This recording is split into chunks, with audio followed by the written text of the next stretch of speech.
Hello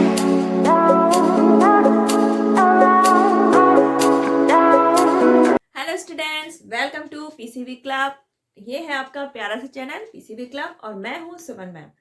तो आपका welcome है और हम लोग आज पढ़ने वाले हैं एक इंटरेस्टिंग टॉपिक जो कि केमिस्ट्री का चैप्टर चल रहा था आपका एटम्स एंड मॉलिक्यूल। तो इसमें हमने लॉ ऑफ केमिकल कॉम्बिनेशन के आपके दोनों लॉज पढ़ लिए हैं, law of constant proportion and law of conservation of mass. तो आज हम लोग पढ़ेंगे डाल्टन एटॉमिक थ्योरी। तो जो आपने लॉज पढ़े हैं वो कहीं ना कहीं रिलेट करते हैं डाल्टन्स थ्योरी से, क्योंकि जो डाल्टन्स के लॉ है ये एक्सप्लेन करते हैं आपके लॉ ऑफ केमिकल कॉम्बिनेशन का। तो डाल्टन जो थे इन्होंने एटॉमिक थ्योरी दी। एटॉमिक थ्योरी क्या है? कोई भी थ्योरी जो ये डिस्क्राइब करती है कि आपका जो मैटर है वो बहुत ही टीनी पार्टिकल से मिलकर बना है, that is atom, that is indivisible. तो 1808 में डाल्टन ने ये थ्योरी दी जिसको हम लोग बोलते हैं डाल्टन एटॉमिक थ्योरी। तो जो डाल्टन एटॉमिक थ्योरी है, this was the first modern attempt to describe the behaviour of matter in terms of atom. जो आपकी डाल्टन एटॉमिक थ्योरी है, it also explain the law of chemical combination in terms of atom. यानी इन्होंने main atoms के बारे में explain किया और जो लॉ ऑफ केमिकल कॉम्बिनेशन है इन टर्म्स ऑफ एटम वो भी आपके डाल्टन एटॉमिक थ्योरी एक्सप्लेन करती है। तो जो डाल्टन थे, इनके जो डाल्टन थ्योरी थी इसके कुछ पोस्टुलेट्स थे। तो व्हाट आर दीज पोस्टुलेट्स, चलिए फिर देखते हैं। All the matter is made up of very small particles called atom. जो डाल्टन का डाल्टन एटॉमिक थ्योरी है इसका फर्स्ट पोस्टुलेट क्या कहता है कि all the matter is made up of very small particles called atom. कोई भी मैटर है वो बहुत ही स्मॉल पार्टिकल से मिलकर बना है और जो वो स्मॉलेस्ट पार्टिकल है उसको हम लोग क्या बोलते हैं? Atom. Atoms can not be divided. Atom आपका डिवाइड नहीं हो सकता, हम एटम को फर्दर डिवाइड नहीं कर सकते, यानी कि एटम आपका सबसे स्मॉलेस्ट इनडिविजिबल पार्टिकल हो गया। थर्ड है आपका atoms can neither be created nor destroyed. Atom को हम ना तो क्रिएट कर सकते हैं और ना ही डिस्ट्रॉय कर सकते हैं, यानी कि किसी भी रिएक्शन में हम एटम्स के नंबर को ना तो बढ़ा सकते हैं और ना ही कम कर सकते हैं। Atoms are of various kinds. जो हमारे एटम्स हैं वो बहुत सारे टाइप के होते हैं। There are as many kinds of atoms as are element. यानी कि आपके वर्ड में जितने टाइप के एलिमेंट्स होंगे उतने ही टाइप के एटम्स होंगे, क्योंकि हर एलिमेंट का एटम डिफरेंट होता है। तो आपके एटम्स कितने होंगे? जितने टाइप के आपके एलिमेंट्स होंगे। फर्दर पोस्टुलेट्स और भी है इसके। थ्योरी का फिफ्थ पोस्टुलेट क्या है? All the atoms of a given element are identical in every respect, having the same mass, size and chemical property. यानी कि अगर आपका कोई एक एलिमेंट है, मान लीजिए ऑक्सीजन है, तो अब ऑक्सीजन के जितने भी एलिमेंट होंगे, जितने भी ऑक्सीजन एटम्स होंगे वो सभी क्या होंगे? उन सभी की प्रॉपर्टीज क्या होगी? सेम होगी, यानी कि उसका मास सेम होगा, साइज सेम होगा और केमिकल प्रॉपर्टीज सेम होगी। तो कोई भी एलिमेंट है तो उसके जितने भी एटम्स होंगे उनकी प्रॉपर्टीज सेम होगी, चाहे वो मास हो, साइज हो या फिर केमिकल प्रॉपर्टी। सिक्स पोस्टुलेट्स हैं। Atoms of different element differ in mass, size and chemical property. और अगर डिफरेंट टाइप के एलिमेंट्स हैं तो उनके एटम्स भी क्या होंगे? डिफरेंट होंगे और उनके एटम्स का मास, साइज, केमिकल प्रॉपर्टी डिफरेंट होंगे। मान लीजिए आपका एक कार्बन है और एक हाइड्रोजन है, तो कार्बन एलिमेंट्स के जो एटम्स होंगे, कार्बन, इसका साइज, मास और केमिकल प्रॉपर्टीज अलग होंगी।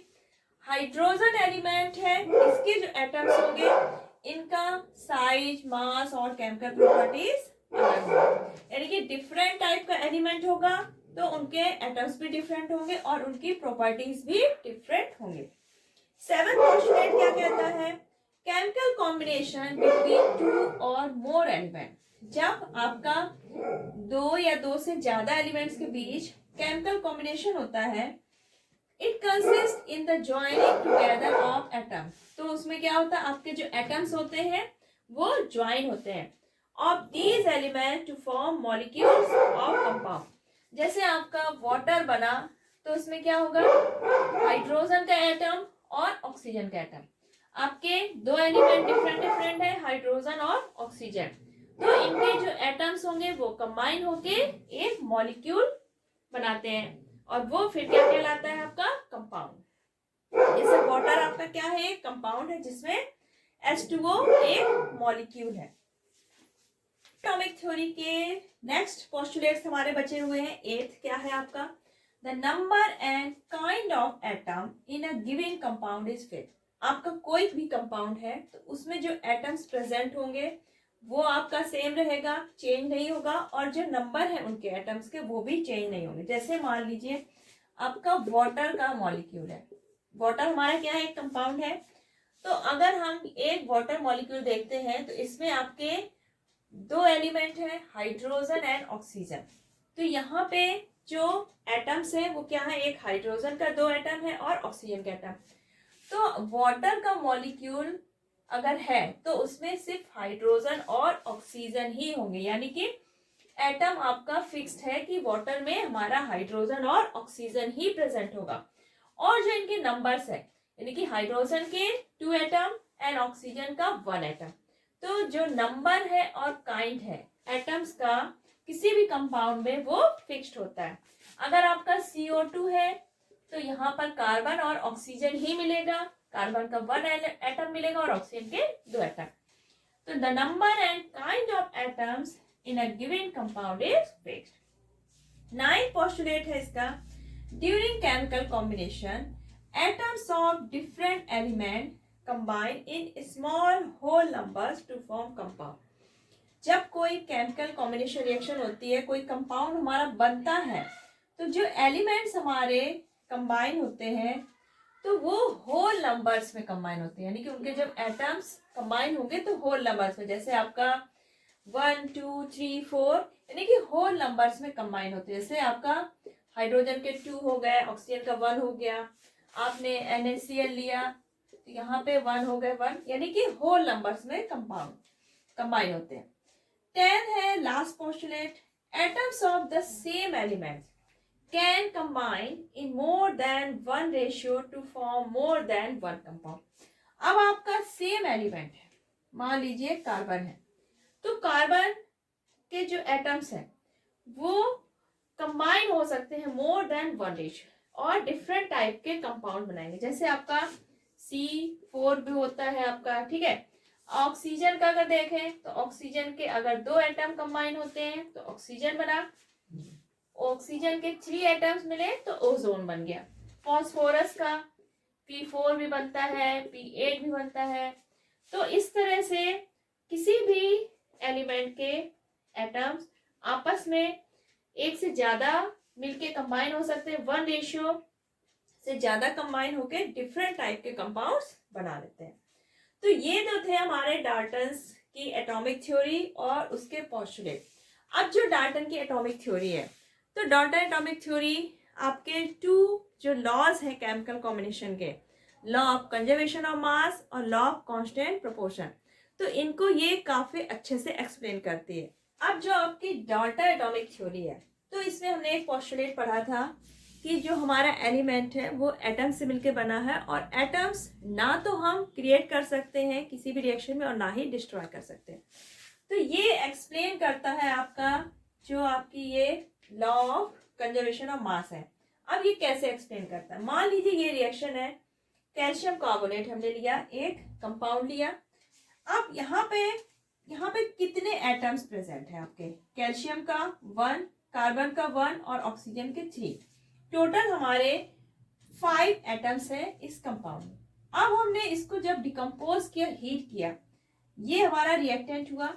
जब हमारी रिएक्शन हुई तो आपका क्या बना, calcium oxide and carbon dioxide. तो यहाँ पे कैल्शियम का 1 एटम हो गया, ऑक्सीजन का 1, यहाँ पर कार्बन का 1, यहाँ पर ऑक्सीजन के 2। तो यहाँ पर भी हमारे टोटल कितने एटम्स हो गए, 5। तो यानी कि हमने 5 एटम्स लिए थे रिएक्शन जब स्टार्ट की थी, और रिएक्शन के बाद भी हमारे एटम्स कितने रहे, 5। तो यानी कि जो आपके एटम्स है ना तो हम उनको एक्स्ट्रा बढ़ा पाए, क्रिएट कर पाए, और ना ही उनको हम डिस्ट्रॉय कर पाए। यानी 5 हमने रिएक्शन स्टार्टिंग से पहले ली थी, रिएक्शन के बाद भी हमें 5 एटम्स ही मिले। तो जो आपका ये पोस्टुलेट है कि the atom is neither be created not destroyed, तो ये एक्सप्लेन करता है law of conservation of mass को। क्योंकि जब आपके एटम्स ना डिस्ट्रॉय होंगे ना क्रिएट होंगे, तो जितने हमने एटम्स लिए हैं उनका कुछ मास होगा, तो मास भी आपका क्या रहेगा, फिक्स रहेगा।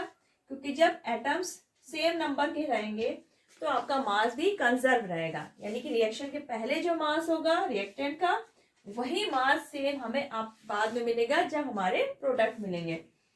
तो ये आपका law of conservation of mass explain करता है डाल्टन्स थ्योरी का रूल कि atoms can not be created not destroyed. तो ये आपका काफी हेल्प करता है इस लॉ को एक्सप्लेन करने में कि आपका एटम्स रिएक्शन के पहले और रिएक्शन के बाद सेम रहते हैं और उनका मास भी कंजर्व रहता है।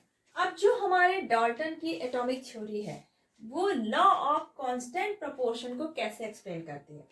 तो डाल्टन के जो हमने पोस्टुलेट पढ़े थे तो उसमें डाल्टन ने क्या कहा था कि कोई भी अगर एलिमेंट है तो उसका जो एटम है तो उसका जो मास है वो क्या होता है, कांस्टेंट होता है। कोई भी कंपाउंड जब एटम से मिलके बनता है तो उसमें जो नंबर होगा एटम्स का और जो काइंड होते हैं नंबर के वो क्या होते हैं, फिक्स्ड होते हैं। क्या होते हैं, फिक्स। जैसे आपका वाटर का मॉलिक्यूल है तो वाटर मॉलिक्यूल में हाइड्रोजन और ऑक्सीजन ये दो एलिमेंट होंगे, दो एटम्स होंगे, ये फिक्स रहेगा। आपका हाइड्रोजन के दो एटम्स होंगे और ऑक्सीजन का वन एटम होगा, ये भी फिक्स्ड है। यानी कि नंबर एंड काइंड और मास क्या हुआ, किसी भी कंपाउंड में जो आपका एटम है, एटम्स है, किसी भी कंपाउंड में जो एटम्स है उसका काइंड, उसका मास और उसके नंबर, ये तीनों चीजें क्या होती हैं, फिक्स्ड होती है। यानी कि वाटर में हाइड्रोजन का नंबर फिक्स रहेगा, 2 ही रहेंगे। ऑक्सीजन 1 एटम है, ये फिक्स रहेगा, ठीक है। और जो इनका मास है वो भी फिक्स रहेगा। हाइड्रोजन का मास 1 यूनिट है तो 1 यूनिट ही रहेगा, ऑक्सीजन का 16 यूनिट है तो 16 यूनिट ही रहेगा। तो ये तीनों चीजें जब फिक्स्ड है तो इसका मतलब कोई भी कंपाउंड है, ठीक है, कोई भी कंपाउंड है तो इसमें जो आपके एलिमेंट है, एटम्स है, ये एक कांस्टेंट प्रोपोर्शन में ही होंगे। क्योंकि जब इनका नंबर फिक्स्ड है, इनका मास फिक्स्ड है, तो आपका जो कंपाउंड है इसके जो एलिमेंट्स है या इसमें जो एटम्स प्रेजेंट है वो एक कांस्टेंट प्रोपोर्शन में ही पाए जाएंगे। वाटर मॉलिक्यूल में हाइड्रोजन के 2 एटम्स हैं और ऑक्सीजन के 1। हाइड्रोजन का 1 एटम का मास हुआ 1 यूनिट, 2 एटम प्रेजेंट है और ऑक्सीजन का मास है आपका 16 यूनिट। और ये हमेशा फिक्स रहेगा क्योंकि वाटर में हाइड्रोजन और ऑक्सीजन के अलावा हमें कुछ नहीं मिलेगा, हाइड्रोजन 2 मिलेंगे और ऑक्सीजन 1 मिलेगा। यानी 2:16 या 1:8। यानी कि यहाँ पर जो हाइड्रोजन और ऑक्सीजन का मास होगा या प्रोपोर्शन होगा वो 1:8 में ही रहेंगे, ये फिक्स रहेगा। तो ये एक्सप्लेन करता है हमारा लॉ ऑफ कांस्टेंट प्रोपोर्शन। तो जो आपकी डाल्टन एटॉमिक थ्योरी थी तो इसने काफी हेल्प की लॉ ऑफ केमिकल कॉम्बिनेशन में, एक्सप्लेनेशन में, मैटर की एटम्स के रिगार्डिंग एक नई थ्योरी देने में, मॉडर्न थ्योरी देने में। लेकिन कुछ ड्रॉबैक्स भी हैं, डाल्टन एटॉमिक थ्योरी के कुछ ड्रॉबैक्स भी हैं।